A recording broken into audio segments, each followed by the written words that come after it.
Hello అండి, welcome to my channel మీతో అలా.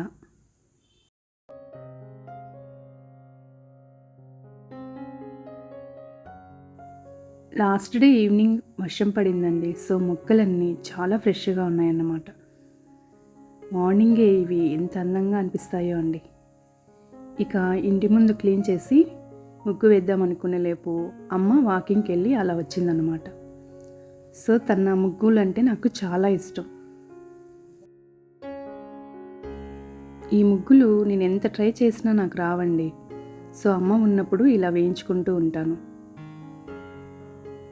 నాకైతే చాలా ఇష్టం అన్నమాట ఈ ముగ్గులు. ఇలా ఇంటి ముందు చిన్న ముగ్గు వేసుకొని ఇలా దేవుడి ముందు చిన్న దీపం పెట్టుకొని ధూపం వేసుకున్నామంటే మనకు మంచి పాజిటివ్ ఎనర్జీ అనేది వస్తుంది.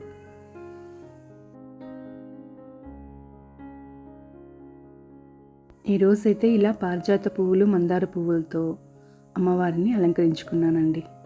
ఇంత అందంగా ఉందో అండి అసలు అమ్మ అయితే. ఇక నేనైతే బత్తాయి జ్యూస్ చేస్తామని ఇలా ఫ్రూట్స్ అయితే తీసి పక్కన పెట్టి ఉంచానండి.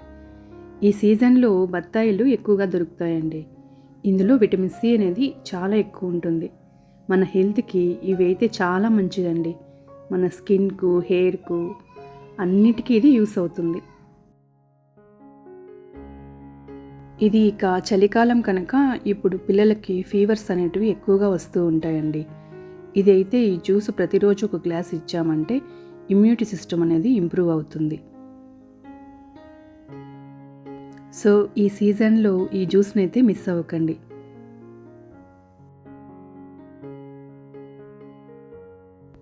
ఇక బ్రేక్ఫాస్ట్కి అయితే నేనైతే ఈరోజు ఉప్మా చేశానండి. ఇది చాలా సింపుల్గా అయిపోతుంది అండ్ చాలా ఫిల్లింగ్గా కూడా ఉంటుందన్నమాట.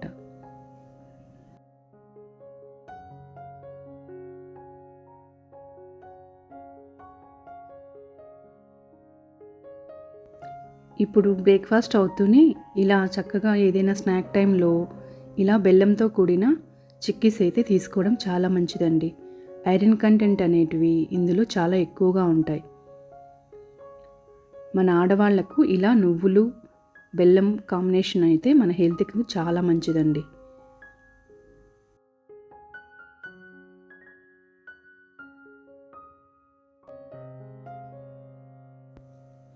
ఇక ఈరోజు కొబ్బరి పచ్చడి నేను ఎలా తయారు చేస్తానో మీకైతే చూపిస్తానండి. దీనికి మనం పచ్చి కొబ్బరి వాడామంటే చాలా టేస్టీగా ఉంటుంది. మనం ఇలా ముందుగానే చింతపండునైతే నానబెట్టి ఉంచుకోవాలి.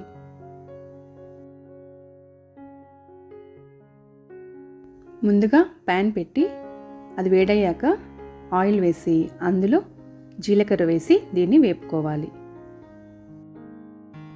ఇప్పుడు ఇందులోనే మినపప్పును కూడా వేసి రెండింటిని సిమ్లో పెట్టుకుని వేయించుకోవాలి.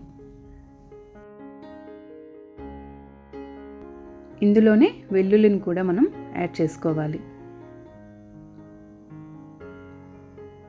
అలానే పచ్చిమిర్చి, ఎండుమిర్చిని కూడా ఇందులో వేసుకొని ఫ్రై చేసుకోవాలి. ఇప్పుడు ఇందులోనే ఒక 1/2 కప్పు నువ్వులను అయితే యాడ్ చేసుకోవాలండి. నువ్వులు ఈ కొబ్బరి పచ్చడికి చాలా మంచి టేస్ట్ ఇస్తాయండి. సో ఇప్పుడు ఇందులో మనం తరిగి పెట్టుకున్న కొబ్బరి ముక్కల్ని కూడా వేసుకోవాలి. ఇలా ఇదంతా సిమ్లోనే మనం ఫ్రై చేసుకోవాలండి. ఇందులో నువ్వు పప్పు యాడ్ చేయడం వల్ల చాలా టేస్టీగా ఉంటుందండి. మన హెల్త్ వైజ్ కూడా నువ్వు పప్పు అనేది మనకు చాలా మంచిది.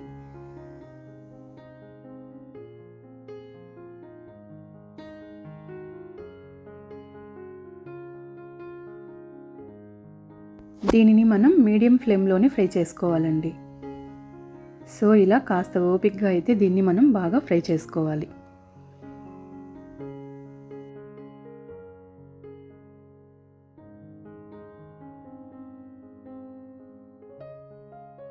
ఇలా దీన్ని బాగా వేపుకోవాలి.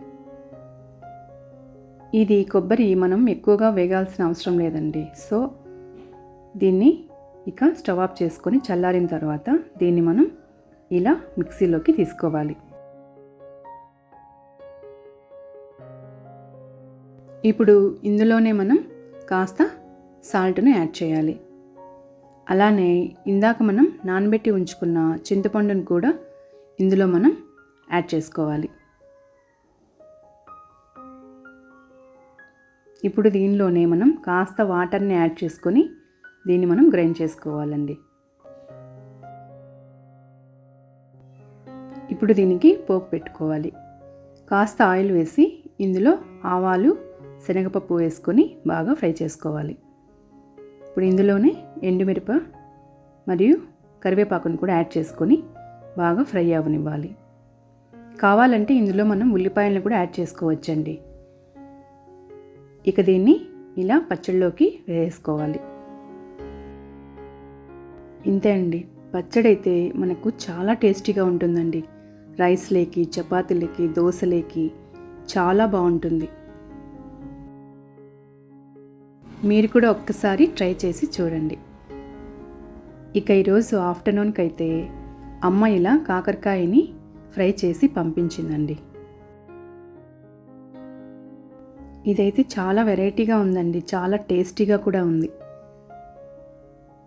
ఇది మొత్తం మసాలా అనేది కాకరకాయలు ఇలా ఫిల్ చేసి ఆయిల్లో ఫ్రై చేసిందనమాట. సో నాకైతే చాలా బాగా నచ్చిందండి. ఇక లంచ్ కంప్లీట్ చేసుకొని ఈరోజు మా ఫ్రెండ్ వాళ్ళ హోమ్కి అయితే వెళ్ళానండి. ఈరోజు తన బర్త్డే ఉందన్నమాట. ఇలా తను ముగ్గులైతే ఎంత బాగా వేస్తుందో అండి. ఇంటి ముందు ఇలా చక్కగా ముగ్గులైతే వేసింది. తనకి కూడా మొక్కలంటే చాలా ఇష్టం అండి. సో ఇలా ఇంటి ముందు మొత్తం మొక్కలనైతే పెట్టుకుంది. ఈరోజు క్లైమేట్ అయితే చాలా బాగుందండి. చల్లటి గాలి వస్తూ భలే ఉందన్నమాట. ఇక ఇక్కడ ఇలా చిన్న చిన్న వంకాయలు అయితే కాసాయండి. ఎంత బాగున్నాయి చూడండి, అసలు కలర్ఫుల్గా.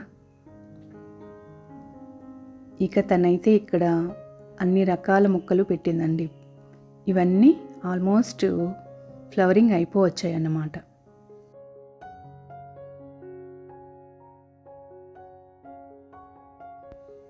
నేను ఎప్పుడూ చెప్తూనే ఉంటాను కదండి, మనకున్నది చిన్న స్థలమైనా ఒక 2 మొక్కలు వేసుకున్నామంటే చాలా బాగుంటుంది.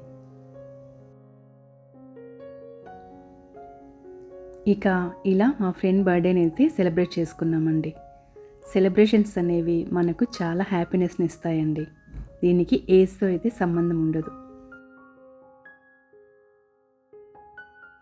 ఇక మా ఫ్రెండ్ అయితే డిన్నర్ను ఇక్కడే ఏర్పాటు చేసిందనమాట. సో ఇక్కడే ఇక నేను డిన్నర్ను కంప్లీట్ చేసుకొని ఇంటికైతే స్టార్ట్ అయ్యానండి.